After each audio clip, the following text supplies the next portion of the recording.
Nah, setelah buahnya jadi rapi kita susun seperti ini, kita tinggal nge-wrapping pakai plastik wrapping nih plastiknya. Jadi harus pelan-pelan ya guys, perhatikan.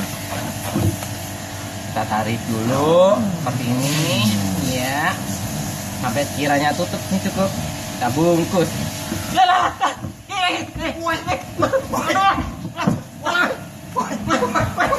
Gimana?